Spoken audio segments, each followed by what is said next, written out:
Hi, Jackson here. Today we are going to talk about how to choose upper material. PVC leather versus PU leather versus microfiber leather versus genuine leather. Most of the new brands don't figure this out until it's too late. The number one reason skis get a 1-star review usually isn't the wheels or the bearings. It's the upper cracking, peeling, or falling apart after a few months of use. And what always traces back to one decision made way back at the sourcing. What part of material you picked and whether you actually understood what you were buying. There are basically 4 materials used for skate uppers on the market, and they are not interchangeable, even though some suppliers will pitch them like they are. First, PVC leather. This is the cheapest upper material out there, a woven all-night base fabric with a PVC coating on top to mimic leather. The price is great, but there also are the downsides. It's stiff, it doesn't brace, it gets brittle or cracks in cold weather, and it's nowhere near as flexible as other 4 options. It's a common pick for rock bottom, short lifespan entry products, but all of 4 materials, it also tends to generate the most return complaints. Second, PU leather. This is also a fabric base, but coated with a thin layer of PU to mimic leather. Compared to PVC, it feels softer, closer to real leather, and it costs a little bit more, but it's still budget-friendly, genuinely fun for low-cost, short lifespan product. But the PU has a well-known weak spot, hydrolysis. Over time, especially in humid or in hotter conditions, this coating breaks down, cracks, and starts peeling off the base fabric. If your skis sit in a warehouse around 6 months before they hit the market, or your end customer lives somewhere humid, this is usually the number one thing customers complain about. Third, microfiber. And this is really our specialty.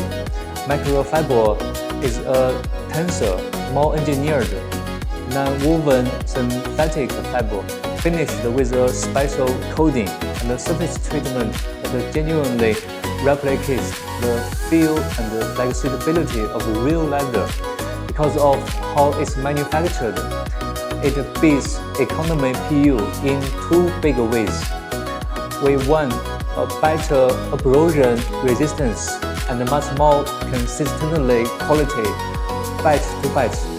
Since it's engineered material, not a simple coating, it holds color better resistance, cracking longer, and breathes well enough for extended wear, which matters a lot when your customer is skating for 1 hour, not 5 minutes.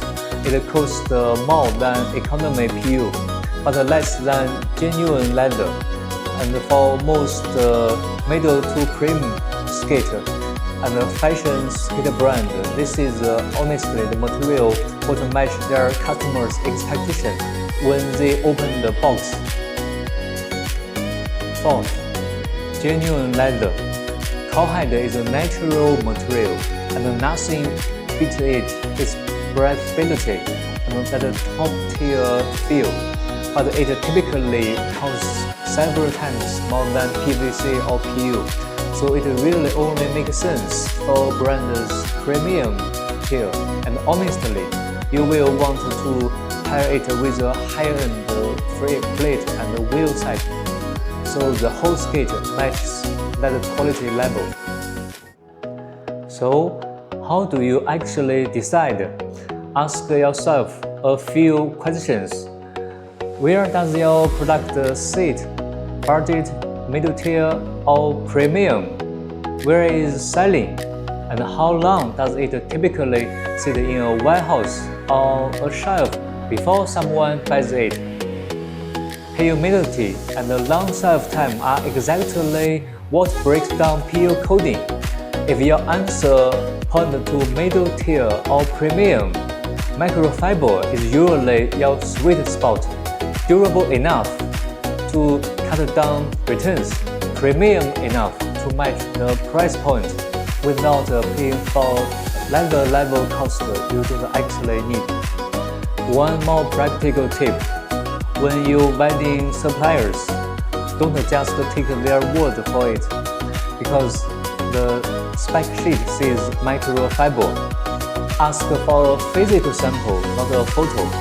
Do a flex test.